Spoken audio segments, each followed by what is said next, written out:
On his wedding day, my son confessed in front of all the guests, "I've always hated my name. I'm ashamed to be the son of this old man." Everyone laughed as he humiliated our family, but he had no idea the name came from billionaires. That same week, I inherited $200 million. I'm glad to have you here. Follow my story until the end and comment the city you're watching from so I can see how far my story has reached. My name is John Vincent Blackwood, and at 61 years old, I thought I had experienced every kind of pain life could offer. I was wrong. The morning of my son's wedding dawned crisp and clear, the kind of October day that makes you believe in new beginnings. I stood in front of my bathroom mirror, adjusting the tie I had bought specifically for this occasion. It wasn't expensive, nothing in my closet ever was, but it was new and it was blue, Vincent's favorite color when he was little. My hands trembled slightly as I worked the knot, not from age, but from excitement. After months of feeling like an outsider in my own son's wedding planning, today I would finally see him happy. Today I would stand proud as his father, watching him begin the life I had worked so hard to give him. The ceremony was beautiful. St. Matthew's Cathedral, with its soaring ceilings and stained glass windows that cast rainbow patterns across the marble floors. I had never been in a church so grand. The pews were filled with people I didn't recognize, friends of Vincent and his bride Sarah from their law school days, colleagues from the prestigious firm where they both worked, family members from Sarah's side who looked like they had stepped out of a magazine. I sat in the second row, not the first. Sarah's parents occupied that space, as was fitting since they had paid for everything. I didn't mind. I was just grateful to be there, to witness this moment I had dreamed about since Vincent was born. When Vincent walked down the aisle, my chest swelled with pride. He looked handsome in his tailored tuxedo, confident and successful, everything I had hoped he would become. For a moment our eyes met, and I thought I saw a flicker of something, maybe gratitude, maybe love. I was probably imagining it.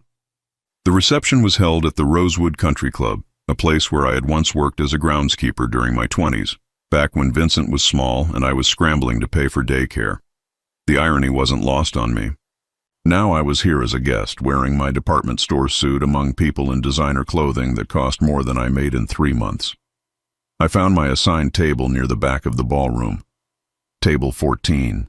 I sat with distant relatives of Sarah's that I had never met, nice enough people who made polite conversation about the weather and the lovely flowers. I smiled and nodded, but my attention kept drifting to the head table where Vincent sat with his new wife, laughing at something someone had whispered in his ear.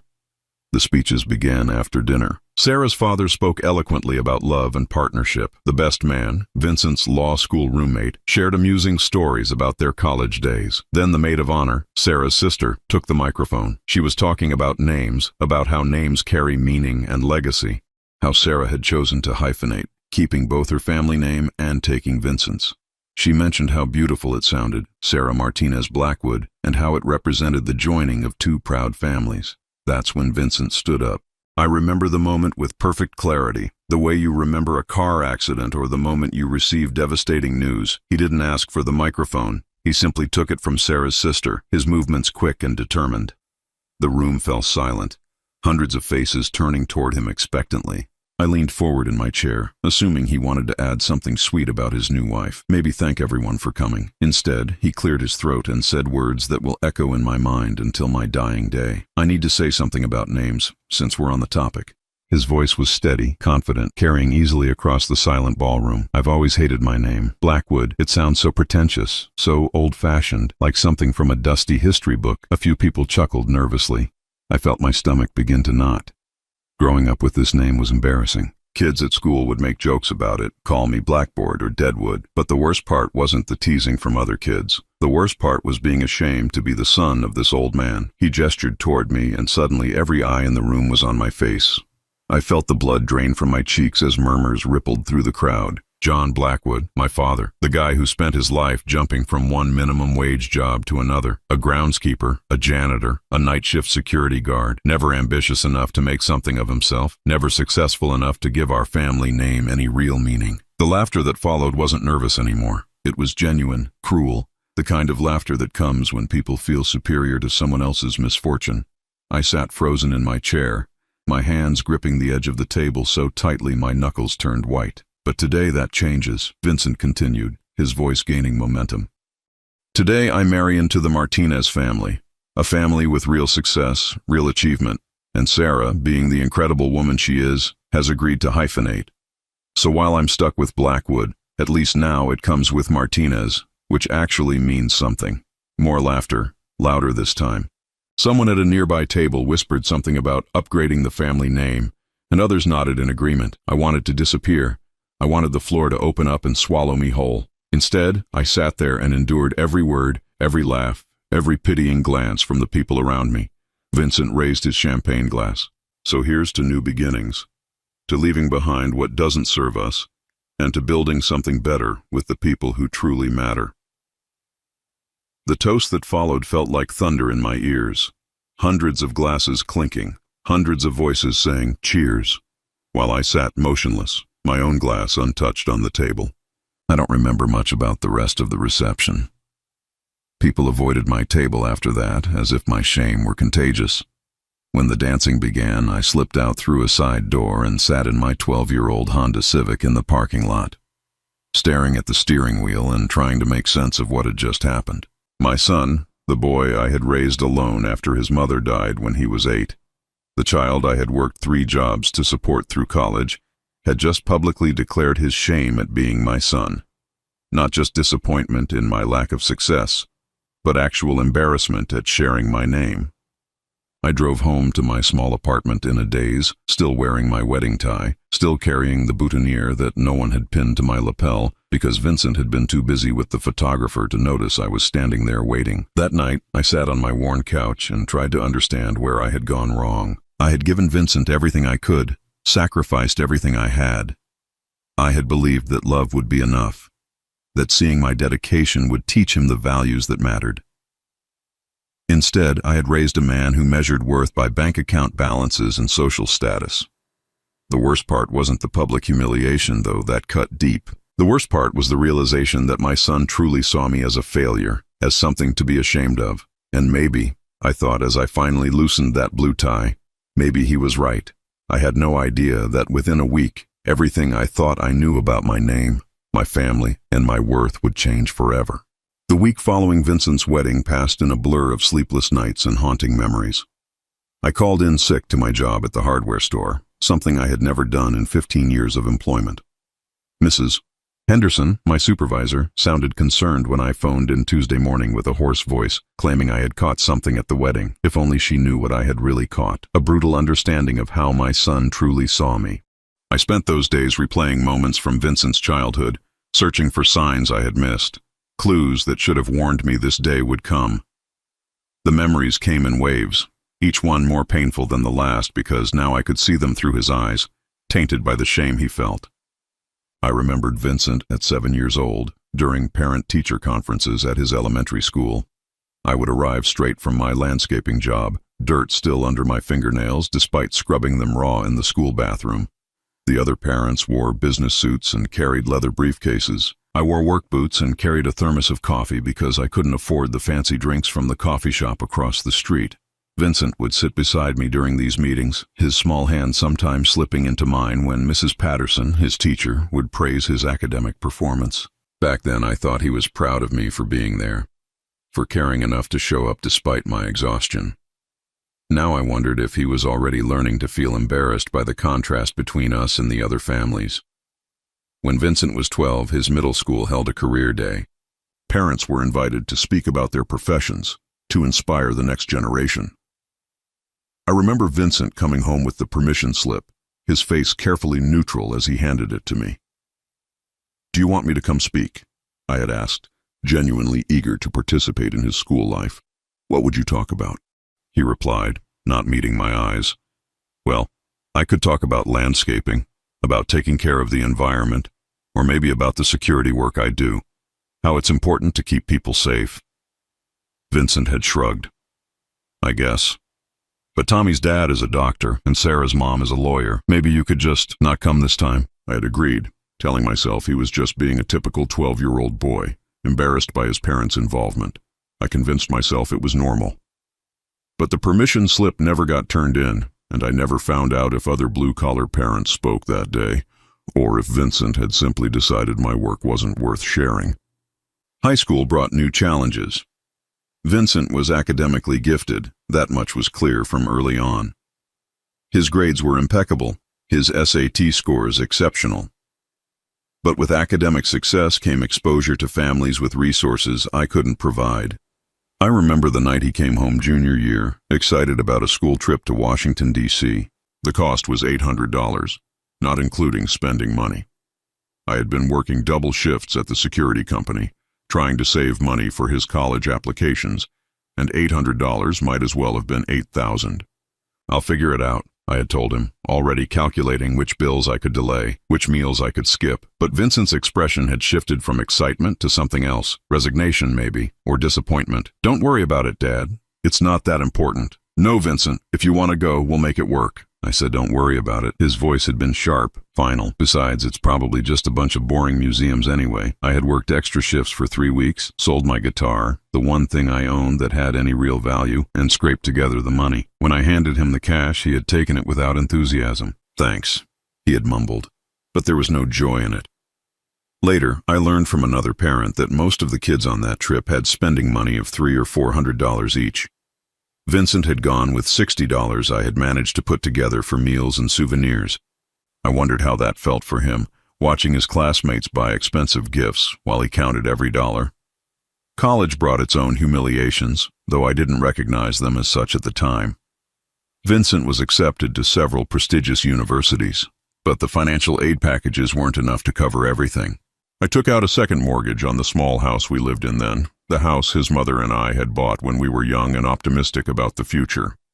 I also worked a third job, cleaning offices at night after my day shift at the landscaping company and evening shift doing security. There were weeks I saw Vincent only when I dropped off grocery money or helped him with paperwork for school. I was so exhausted I could barely think straight, but I was proud of the sacrifice. I thought I was showing him what love looked like. During his sophomore year, Vincent called me from school. It was unusual. He rarely called just to talk. Dad, you know how you're always working all those jobs? Yeah, son. What about it? Some of my friends were asking about what you do for work, and I didn't really know how to explain it. I had felt a flutter of worry. What do you mean? I mean, most of their parents have like one job, one career. I told them you do landscaping. But then they asked if you owned a landscaping company, and I had to say no.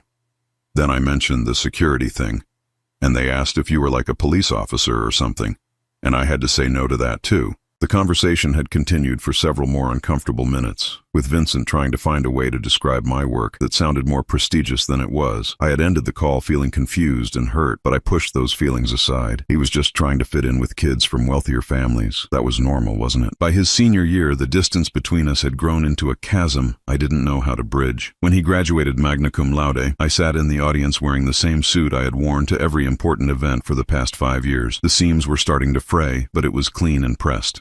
After the ceremony, I waited in line with the other families to take pictures with their graduates. When it was our turn, Vincent smiled for the camera, but the smile didn't reach his eyes. In the photo that sits on my kitchen table today, you can see the contrast clearly. Vincent in his cap and gown, radiating success and possibility, and me beside him, looking exactly like what I was. A tired, aging man who had given everything he had and somehow still fallen short. Law school was the final chapter of our relationship as I knew it. The student loans were enormous, but Vincent qualified for some grants and scholarships that helped. I continued working my multiple jobs, sending him what I could for living expenses. Our phone calls became less frequent, our visits even rarer. When he graduated from law school and got the job at the prestigious firm, I was genuinely proud. I bragged about him to anyone who would listen at work, showing pictures from his graduation to my coworkers who nodded politely and offered congratulations. But Vincent's success seemed to make him more distant, not closer. When he called to tell me about the job, there was excitement in his voice, but it felt like he was sharing news with an acquaintance, not his father. That's wonderful, son. I'm so proud of you. Thanks, Dad. Listen, the job comes with some pretty demanding hours, so I probably won't be able to call as often. I had understood. Or I thought I did. Success required sacrifice, and Vincent was building the kind of life I had always dreamed he could have. When he called to tell me about Sarah, I was thrilled. She sounded perfect for him. Educated, ambitious, from a good family. When they got engaged, I asked if there was anything I could do to help with the wedding. Thanks, Dad, but Sarah's parents are handling most of it. They have experience with this kind of thing. This kind of thing. Even then, the phrase had stung a little. Now, sitting in my quiet apartment 5 days after the wedding, I finally understood what this kind of thing meant.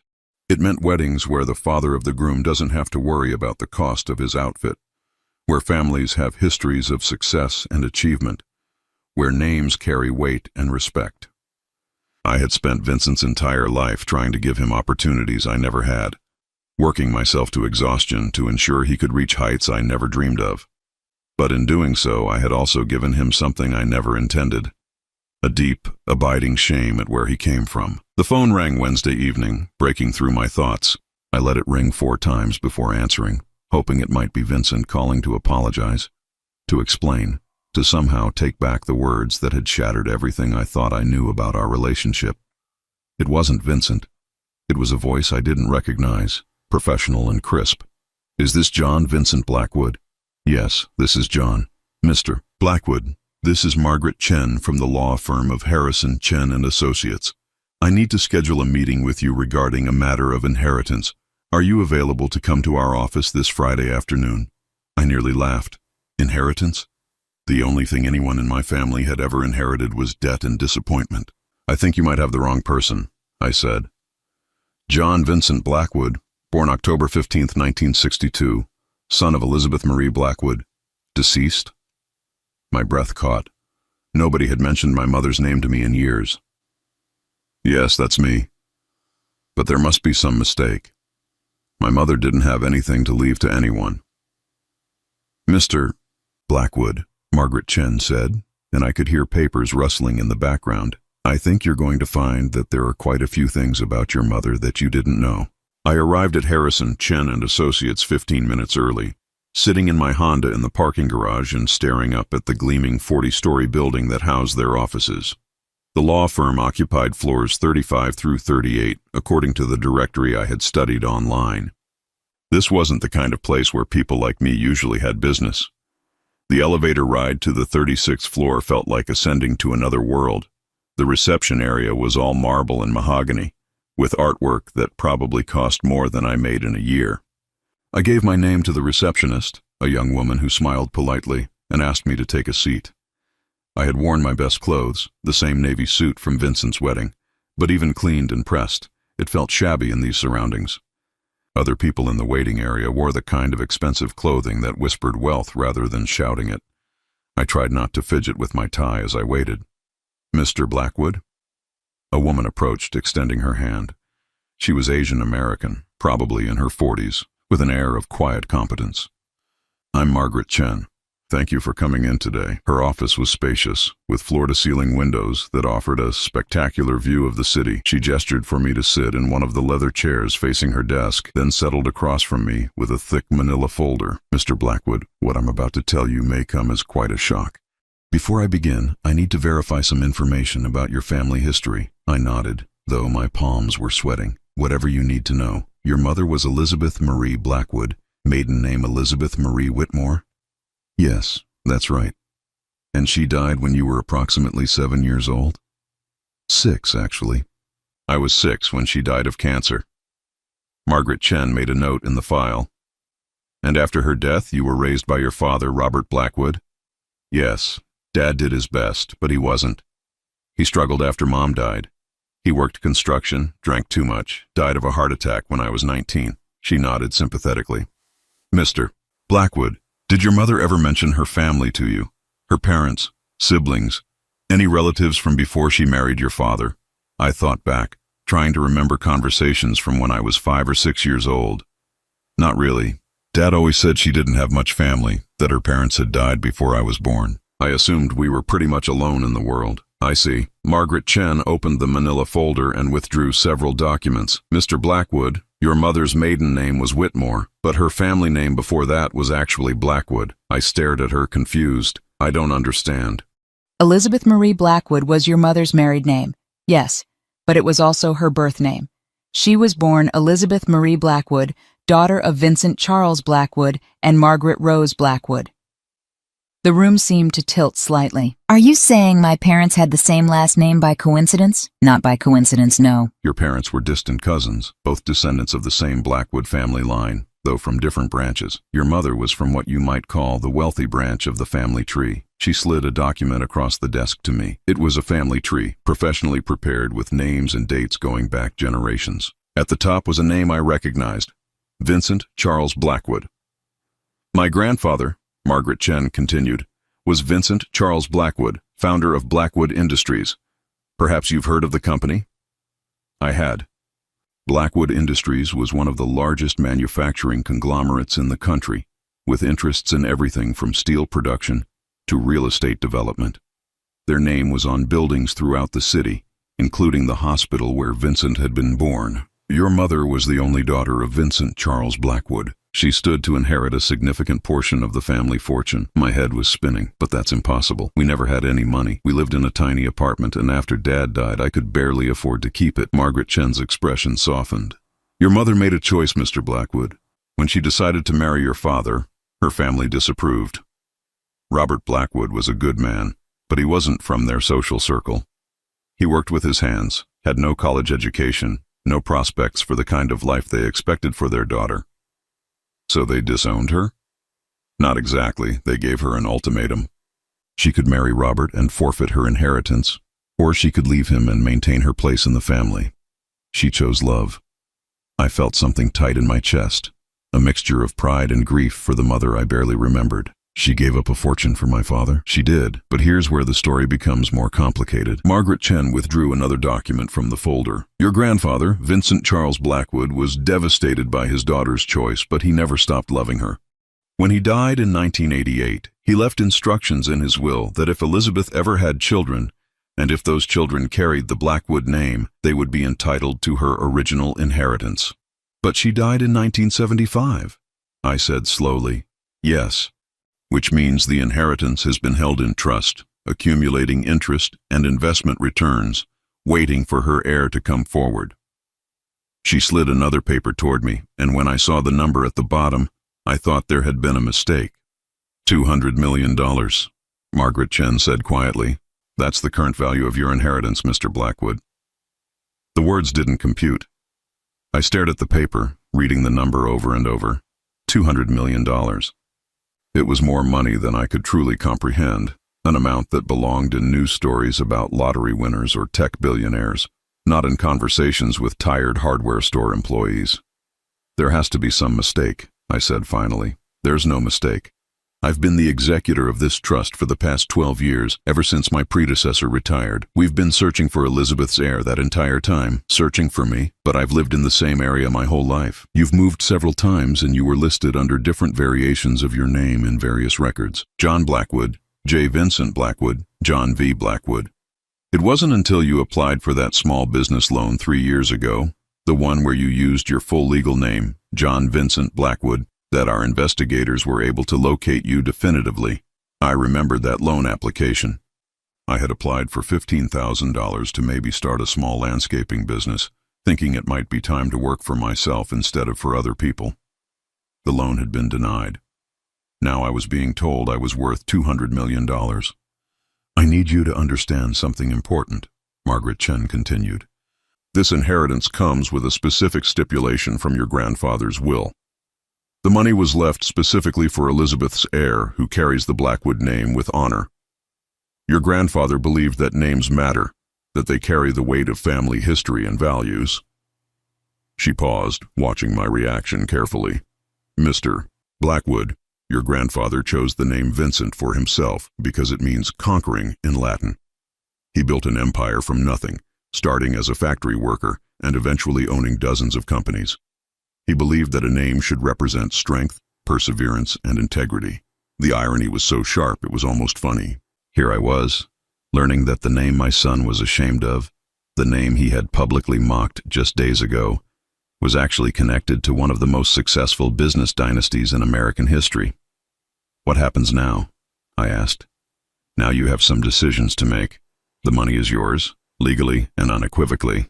There are some tax implications we'll need to discuss, and there are various investment options to consider, but the inheritance is yours to do with as you please.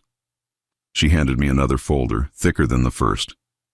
This contains all the documentation you'll need, as well as information about your grandfather's businesses and your mother's original trust fund. I should mention that Blackwood Industries is still family-controlled.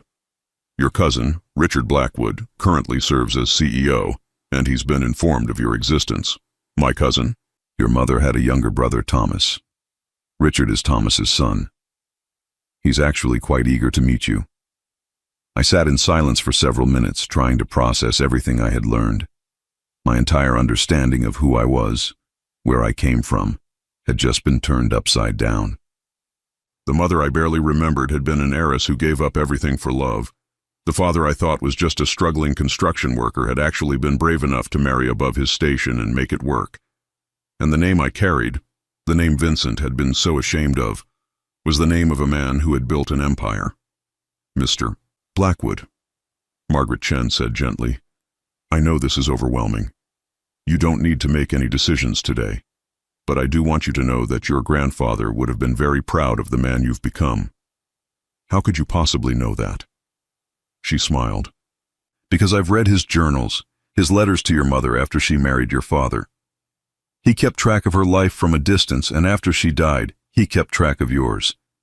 He knew about your struggles, your dedication to your son, the sacrifices you made. In his final letter, the one he left to be given to you if you were ever found, he wrote that he hoped you would understand that true wealth isn't measured in dollars, but in the love and sacrifice we offer to our families.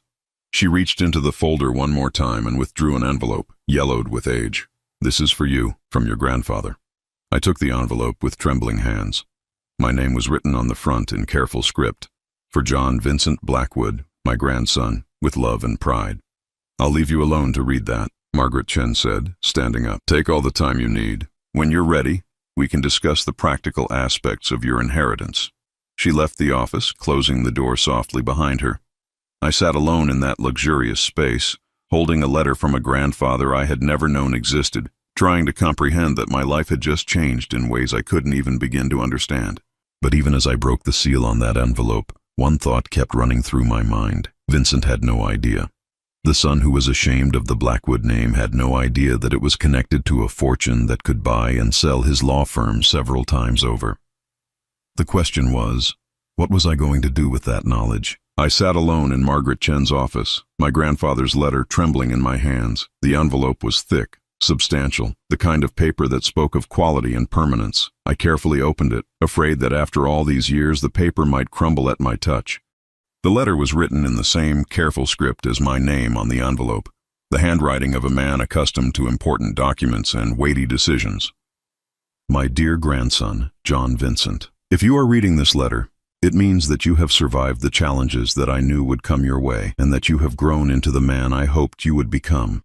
I am writing this in 1987, and though I have never met you, I feel I know you through the reports I receive and through the character I see in your mother, my beloved daughter Elizabeth. By now, Margaret has told you about your inheritance, and you are probably wondering why I left you money while allowing you to struggle for so many years. The answer is both simple and complex.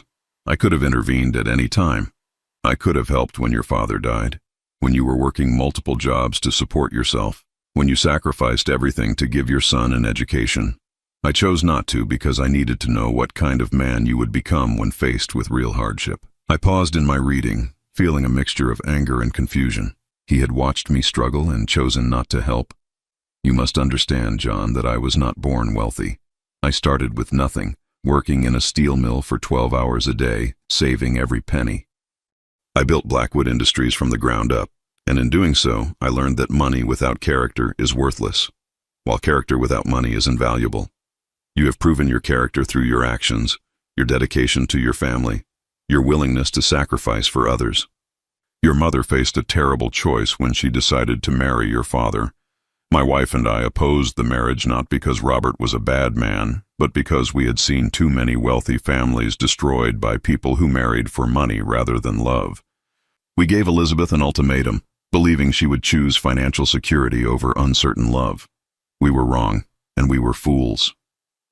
Elizabeth taught me the most important lesson of my life, that love and integrity matter more than social position or wealth. She showed me that the Blackwood name should represent not just financial success, but moral courage. She chose love over money, and in doing so, she honored our family name more than any business achievement ever could.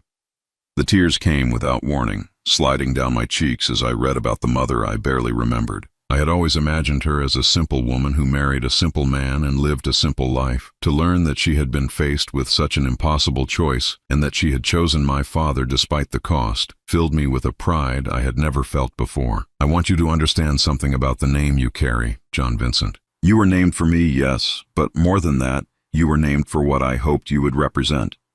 Vincent means conquering, but not in the way most people think. True conquest is not about defeating others, but about overcoming yourself, your limitations, your fears. You have conquered poverty without losing your compassion. You have conquered hardship without losing your integrity. You have conquered disappointment without losing your love for your family. The money I am leaving you is not a reward for suffering, but a tool for building something better. Use it wisely, but more importantly, use it to honor the values your mother taught through her example. Remember that wealth is a responsibility, not just a privilege. I regret that I never had the courage to reach out to your mother after she married your father. I regret that I let pride and stubbornness prevent me from knowing you as a child.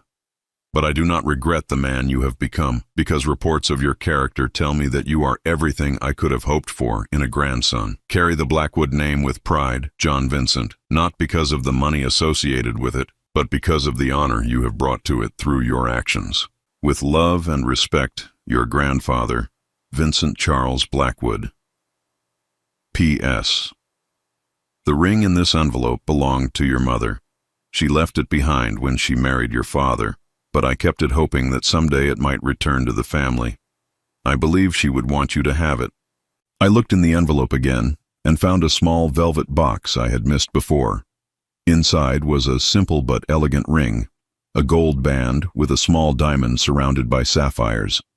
It was beautiful in an understated way, the kind of jewelry that spoke of quiet wealth rather than flashy display.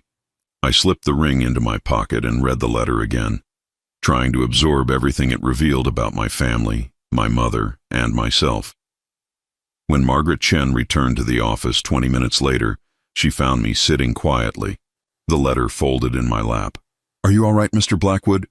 "I think so. It's just a lot to take in." She sat down across from me again, her expression kind but professional. "I imagine it is. Do you have any questions about the inheritance or about your grandfather's letter?" He mentioned reports about my life. "How detailed were these reports?" Margaret Chen hesitated.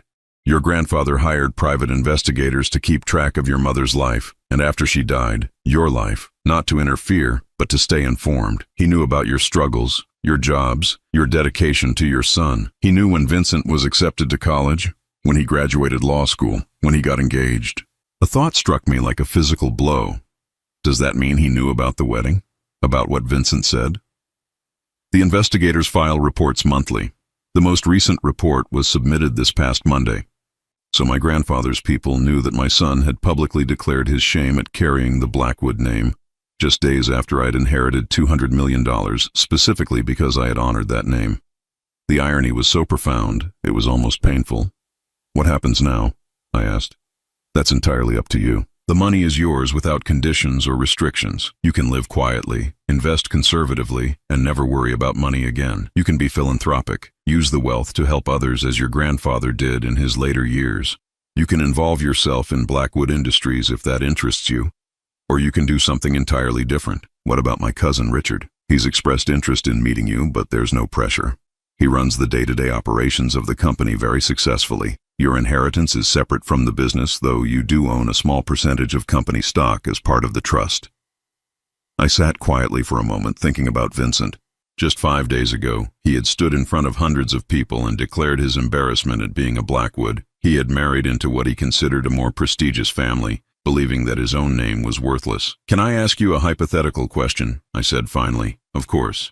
"If someone were to research the Blackwood family name, what would they find?" Margaret Chen smiled. "They would find one of the most respected business dynasties in American history. Blackwood Industries has been featured on the cover of Fortune magazine 6 times. Your grandfather was inducted into the Business Hall of Fame.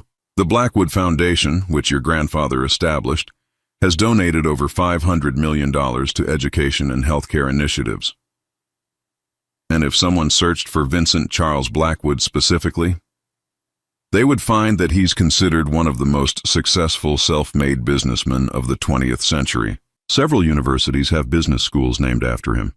There's a biography about him that was on the New York Times bestseller list for 18 weeks. I nodded slowly. One more question. Is this information publicly available, or would someone need to do specific research to find it? The basic information is readily available online. Anyone with an internet connection could learn about your grandfather's achievements and the Blackwood family history within 15 minutes of searching. The implications of this settled over me like a weight. Vincent worked at a prestigious law firm where success and status mattered enormously. If any of his colleagues decided to research his family name, they would discover that he was connected to one of the most successful business families in the country. Instead of being ashamed of the Blackwood name, he should have been proud of it, but he didn't know. He had spent his entire life thinking he came from nothing, believing that his father was just a failure who had given him a worthless name. He had no idea that the very name he mocked was connected to achievements that would impress even his most successful colleagues. Mr. Blackwood, Margaret Chen said gently, I can see that you're processing a lot of information. Would you like me to arrange for you to meet with our financial advisors? They can help you understand your options for managing the inheritance. Yes, I think that would be helpful, but not today. I need some time to think about all of this. Of course. Take all the time you need. Here's my direct number, she said, handing me a business card. Call me when you're ready to move forward or if you have any questions. I stood up to leave, then paused at the door. Margaret, you mentioned that my cousin Richard knows about me. Does he know about my son? He knows you have a son named Vincent who recently married. He's actually quite pleased that the family name has continued to another generation. I nodded and left the office, my mind reeling with everything I had learned. In the elevator down to the parking garage, I caught sight of my reflection in the polished metal doors. I looked the same as I had that morning, but I felt like a completely different person. I was no longer John Blackwood, the struggling hardware store employee whose son was ashamed of him. I was John Vincent Blackwood, heir to one of the most successful business dynasties in America, grandson of a man who had built an empire and son of a woman who had chosen love over fortune. The question that haunted me as I drove home was simple. What was I going to do with this knowledge? Vincent had made his feelings about our family name devastatingly clear. He was ashamed to be my son, embarrassed by what he saw as my failures and lack of ambition. He had publicly declared that the Blackwood name meant nothing, that it needed to be elevated by his marriage into the Martinez family. I had the power to change his perspective instantly. One conversation, one revelation about his grandfather's fortune and achievements, and Vincent would understand that he had been wrong about everything. He would realize that the name he had mocked was actually worth more than he could have imagined. But as I pulled into the parking lot of my small apartment complex, another thought occurred to me. If I told Vincent about the inheritance, would his change of heart be genuine, or would it simply be greed disguised as newfound respect? The Vincent who had stood up at his wedding reception was someone I didn't recognize, someone who measured worth in dollars and status rather than character and love. Would that same Vincent suddenly respect his father if he learned about the $200 million inheritance?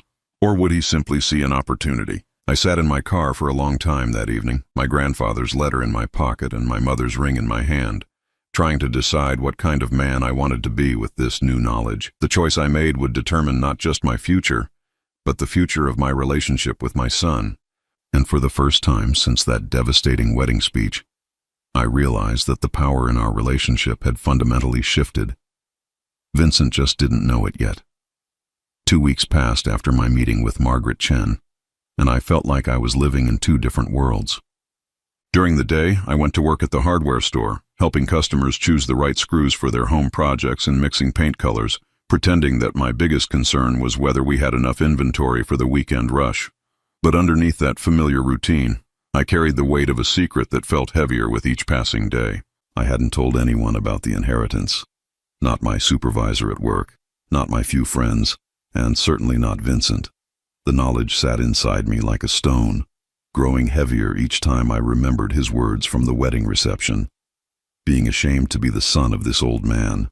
Those words replayed in my mind constantly, but now they carried a different sting. It wasn't just the pain of rejection anymore. It was the bitter irony of knowing that my son had publicly mocked the very name that connected him to more wealth and prestige than he could have imagined. 3 days after the meeting with Margaret Chen, Vincent had finally called me, not to apologize as I had briefly hoped, but to inform me that he and Sarah were back from their honeymoon in Italy. "Dad, we're having people over for dinner this Saturday. Sarah's parents, some friends from work. You should come." The invitation felt like an afterthought, the kind of duty call adult children make to aging parents when guilt finally overcomes their better judgment. "What time?" I had asked. 7 o'clock. "But Dad, maybe wear something a little nicer than usual." Sarah's been talking about how important first impressions are. Even after everything that had happened at the wedding, he was still trying to manage my appearance, still worried that I would embarrass him. I almost laughed at the absurdity of it. If Vincent only knew that I could write a check for more money than everyone at his dinner party would earn in their lifetimes combined. "I'll see what I can do," I had said. That Saturday evening, I stood in front of my closet, debating what to wear. My instinct was to put on my best outfit, the wedding suit, but something held me back. Instead, I chose khakis and a simple button-down shirt. Clean, presentable, but clearly not expensive. If Vincent was still ashamed of who I appeared to be, then perhaps he needed to sit with that shame a little longer. Vincent and Sarah's apartment was in one of the newer developments downtown, the kind of place where young professionals lived when they wanted to signal their success. The building had a doorman and marble floors in the lobby. I gave my name and was directed to the 18th floor. Sarah answered the door wearing a dress that probably cost more than I made in a month. She smiled, but I could see her quickly assess my outfit and find it wanting. "John, so good to see you again. Come in, everyone's in the living room." The apartment was beautifully decorated in what I assumed was the Style magazine definition of sophisticated. Everything matched, nothing looked lived in. It was the kind of place designed to impress visitors rather than comfort the people who lived there. Vincent appeared at my side, and I could see him taking in my appearance with barely concealed disappointment. "Dad, let me introduce you to some people." The introductions were painful in their careful politeness. Sarah's parents, both doctors, shook my hand and made polite conversation about the weather. Vincent's colleagues from the law firm asked what I did for work, and I watched Vincent's jaw tighten when I mentioned the hardware store. "That must be interesting work," one of them said, the kind of response that really meant, "I'm sorry for your life choices." During dinner, the conversation naturally turned to careers and achievements. Sarah's father discussed a recent medical conference where he had presented research. One of Vincent's colleagues talked about a high-profile case they had won. Vincent himself shared news about a promotion opportunity at his firm. I sat quietly, eating the catered meal that Sarah had presented as her own cooking, and listened to these successful people discuss their successful lives. Nobody asked me about my work beyond that initial awkward exchange. I had been categorized and dismissed, exactly as Vincent had intended. "It's so important to build something meaningful with your career," Sarah's mother said at one point, looking directly at me. "To leave a legacy that your children can be proud of." The irony was so sharp it was almost funny. Here I was, heir to a business empire that employed thousands of people and had donated hundreds of millions to charity, being lectured about building a meaningful legacy by people who had no idea what real legacy looked like. Vincent nodded enthusiastically at his mother-in-law's comment. "That's exactly what Sarah and I are trying to do. We want to build something substantial, something that really matters." "Unlike some people," I thought I heard Sarah whisper to her mother, though I couldn't be certain. After dinner, while the others moved to the living room for coffee and continued conversation about their important careers, I found myself alone in the kitchen with Vincent. He was loading the dishwasher with aggressive efficiency, his movements sharp with barely controlled frustration. "Everything okay?" I asked. He didn't look up from the plates he was stacking. "Fine. Everything's fine." But it wasn't fine. I could see the tension in his shoulders, the way he was gripping the dishes too tightly. Something was bothering him beyond my presence at his dinner party. "Vincent, what's really going on?" He finally looked at me, and for a moment I saw something vulnerable in his expression, something that reminded me of the little boy he used to be. Then it was gone, replaced by the careful mask he wore around me now. If you must know, there are some concerns at the firm about my family background. My stomach tightened. What kind of concerns? Someone mentioned to one of the senior partners that my father works in retail. Not that he owns a business, not that he's in sales management, but that he works at a hardware store. It's not the kind of family background they expect from associates they're considering for partnership. The words hit me like a physical blow.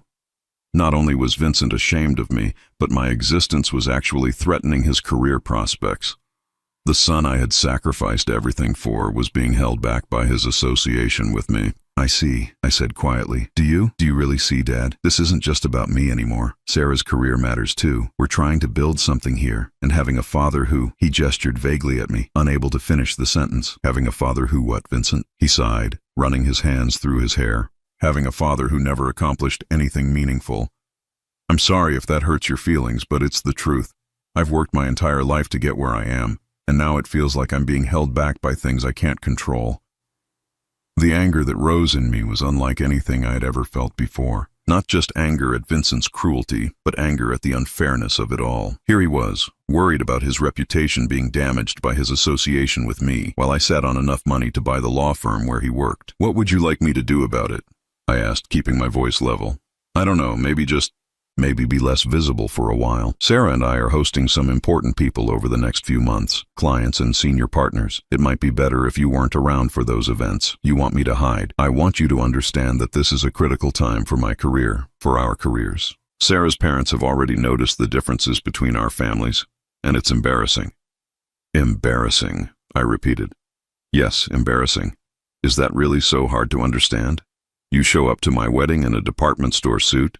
You work at a hardware store. You drive a 12-year-old car. Everything about your life screams failure, and now that failure is reflecting on me. The kitchen fell silent except for the hum of the refrigerator. In the living room, I could hear Sarah's mother laughing at something someone had said. Normal dinner party sounds from normal successful people living their normal successful lives. I should go, I said finally. Vincent nodded, looking relieved. That's probably best. Thank you for understanding. I walked back through the living room, making polite excuses about needing to get home early. Sarah's parents smiled and said it was lovely to meet me, their voices carrying that particular tone people use when they're relieved someone is leaving. Sarah walked me to the door. John, thank you so much for coming. I hope you understand that Vincent is just under a lot of pressure at work right now. I understand perfectly, I said. And I did understand. I understood that my son had become exactly the kind of person my grandfather had worried about when he gave my mother that ultimatum all those years ago. Vincent was someone who valued appearance over substance, status over character, money over family. The ride home in my 12-year-old Honda gave me plenty of time to think. I could solve all of Vincent's problems with a single conversation. I could tell him about the inheritance, about our family's real history, about the fact that the Blackwood name was actually one of the most respected names in American business. But would that change who Vincent was? Or would it just give him a different reason to be arrogant? By the time I reached my apartment, I had made a decision. Vincent was worried about his reputation being damaged by his association with me. He wanted me to be less visible, to hide from his important friends and colleagues.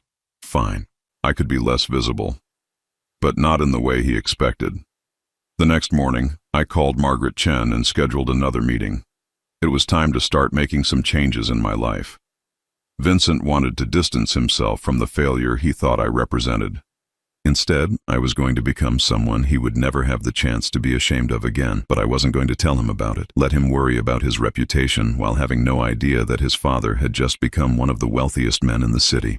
Let him continue to think he was being held back by my lack of success while I quietly built something he could never touch. Vincent wanted me to disappear from his life.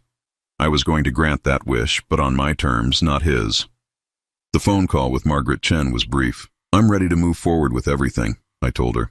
The investments, meeting my cousin, all of it.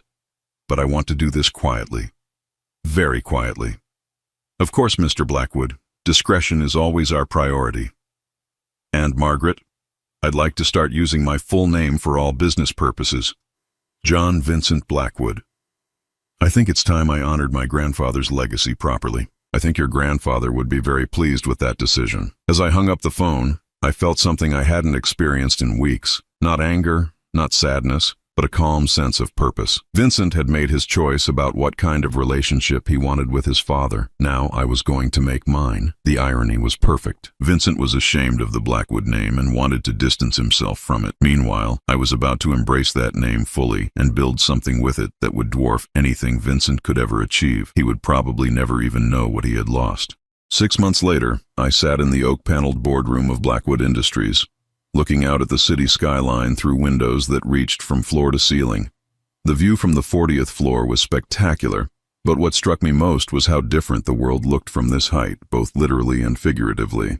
My cousin Richard had been everything Margaret Chen had promised, welcoming me into the family business with genuine warmth and respect.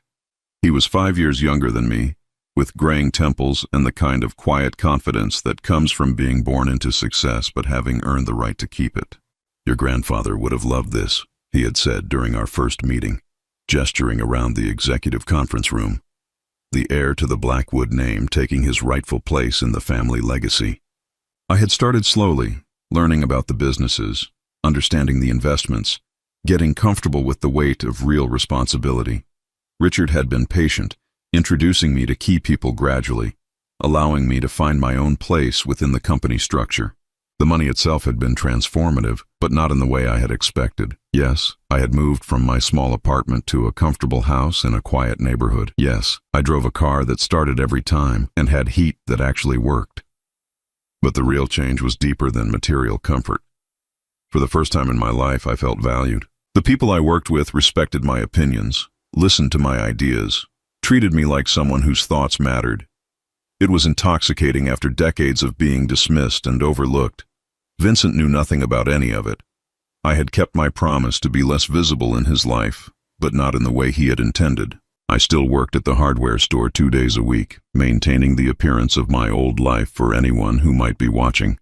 But the other 3 days, I wore expensive suits and sat in boardrooms, making decisions that affected thousands of employees and millions of dollars. The transformation hadn't gone completely unnoticed. Mrs. Henderson at the hardware store had mentioned that I seemed different, more confident. "You're standing taller these days, John," she had said. "Whatever you're doing, keep it up." But Vincent remained oblivious. Our interactions had become even less frequent since that disastrous dinner party. He called once a month, dutiful but distant, usually with some excuse for why he couldn't see me. Too busy with work, too many social obligations, too much traveling for business. I didn't mind. Each conversation reminded me of the choice I had made and confirmed that it was the right one.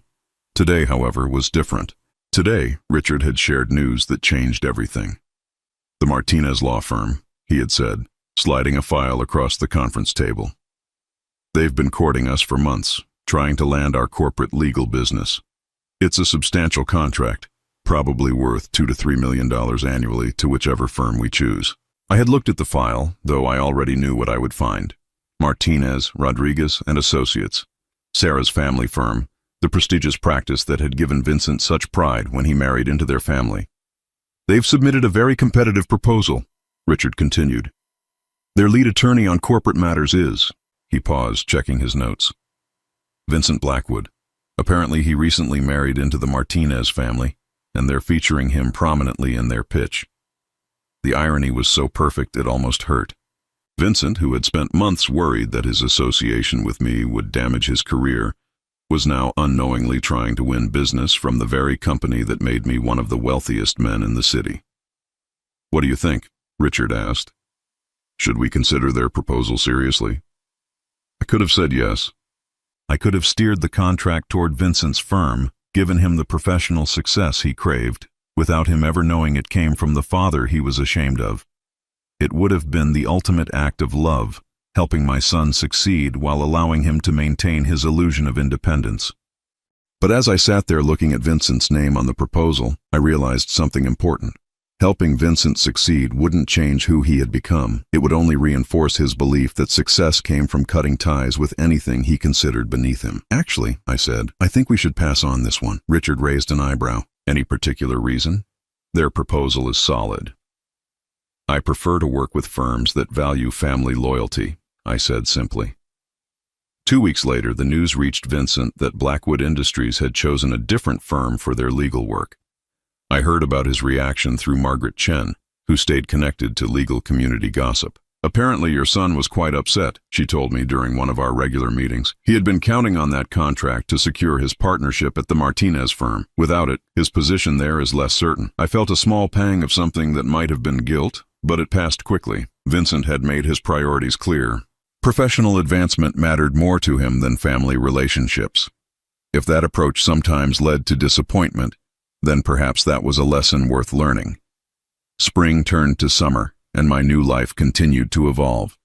I had quietly joined the boards of several charitable organizations, using my resources to support causes my grandfather had cared about: education for underprivileged children, health care for the elderly, job training programs for people trying to rebuild their lives.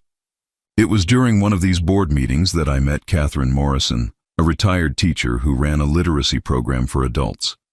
She was probably close to my age, with silver hair and laugh lines around her eyes that spoke of a life filled with joy despite its challenges. We started having coffee after the board meetings, talking about books and travel and the satisfaction of using resources to help others. She knew nothing about my past, nothing about my struggles with Vincent. To her, I was simply John Blackwood, a successful businessman who cared about making a difference. "You have such a kind heart," she told me one afternoon as we sat in a cafe downtown. "It's rare to meet someone who's achieved success but hasn't lost their humanity in the process." If only she knew, I thought, that my humanity had been forged in decades of struggle and disappointment, that my success was measured not just in dollars, but in my ability to maintain dignity in the face of my own son's rejection. It was Catherine who was with me the day I made my final decision about Vincent. We had just finished lunch and were walking through the park when my phone rang. Vincent's name appeared on the screen, and after weeks of no contact, something made me answer. "Dad, I need to ask you something." His voice was strained, different from his usual carefully controlled tone. "What is it, Vincent?" "Have you ever heard of a company called Blackwood Industries?" My heart stopped. "Why do you ask?" "Because they just donated $50,000 to Sarah's father's medical research foundation. The donation came with a note saying it was in honor of someone named Elizabeth Blackwood. Sarah's father was curious about the connection." I was quiet for so long that Vincent finally said, "Dad, are you there?" "I'm here. Do you know anything about this Elizabeth Blackwood?" "The name sounds familiar, but I can't place it." This was the moment. Vincent had unknowingly stumbled across the trail that led back to our family's real history. One simple answer from me, and everything would change. He would learn about the money, about our grandfather's empire, about the fact that the name he was ashamed of was connected to more success than he could imagine. But as I stood there in the park with Catherine watching me with concern, I realized that the moment for that revelation had passed. Vincent had made his choice about what kind of son he wanted to be. Now I had made my choice about what kind of father I would be in response. "Elizabeth was your grandmother," I said finally. "My mother. She died when I was very young." "Oh." Vincent sounded confused. "But why would this company donate money in her honor? She wasn't. She wasn't anyone important, was she?" "Anyone important." Even now, even when faced with evidence that contradicted his assumptions, Vincent couldn't imagine that his father's side of the family might have any significance. "She was important to me," I said simply. "Right, of course. I just meant, never mind. I should go. Sarah's waiting for me." "Vincent," I said before he could hang up. "Yeah? Take care of yourself." "You too, Dad." I hung up and stood there holding my phone, watching people in the park going about their normal Saturday afternoon activities. Families having picnics, children playing on swings, couples walking hand in hand. Catherine touched my arm gently. "Are you all right?" "I think I am," I said, and realized it was true. That evening, I sat in my study writing a letter. Not to Vincent, but to Margaret Chen, with instructions for my will. The Blackwood fortune would continue to fund charitable causes, education programs, and medical research. Vincent would receive a comfortable inheritance when I died, enough to ensure he never had to worry about money, but not enough to fundamentally change who he was. The bulk of the estate would go to establishing the Elizabeth Blackwood Foundation, dedicated to helping people rebuild their lives after difficult circumstances. People like I had been, like my mother had been, like my grandfather had been before he built his empire. As I wrote, I thought about the choice my mother had made all those years ago. She had chosen love over money, family over status, character over comfort. She had given up a fortune to marry my father, and in doing so, she had given me something more valuable than any inheritance, an example of what real integrity looked like. Vincent had made his choice too. He had chosen success over family, appearance over substance, status over love. I couldn't change that choice, but I could choose how to respond to it. I sealed the letter and set it aside, then walked out to my garden where I had planted roses in honor of my mother. They were blooming beautifully, their fragrance filling the evening air. For the first time in months, I felt completely at peace. I had honored my grandfather's legacy by using the Blackwood name and fortune responsibly. I had honored my mother's memory by choosing character over revenge. And I had honored my own values by refusing to let Vincent's rejection diminish my sense of worth. Vincent might never know what he had lost when he chose to be ashamed of his father, but that was his burden to carry, not mine. I was finally free of the need for his approval, his respect, his love. I had found my own worth, built my own legacy, created my own family among the people who valued character over status. The Blackwood name would continue to mean something important, something honorable, just not to Vincent. And somehow that was enough.